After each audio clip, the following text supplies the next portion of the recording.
ये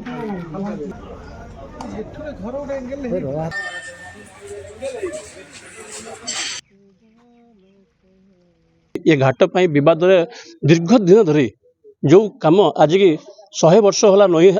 आसूला किंतु आज यही काउनसिल महोदय उपस्थित में आज गोटे बड़ कार्य आमको मिलूँ। ये घाटा रास्ता 52 कोटी रास्ता आम मसे तले तहसिलदार दायीपत्र देकी आसलु तहसिलदार आम जो काउनसिल कथा मानिकी ग्रामवासी कथा मानिकी आज अमीन को पठे आरआई स्टाफ सब आसपचुप चली मुझे आशा करुँची बोधे आमको संतुष्ट करके जीवे। मुझे तले भी देइथिली मासे तले ये कहीं आम कुआस ग्राम जो ड्रेन टा जाइए सी भविष्य में पानी पशिव ओभर जो पानी हम नईर से पशिव गाँ भर को गाँ लोक असुविधार सम्मुखीन हे तेणु मु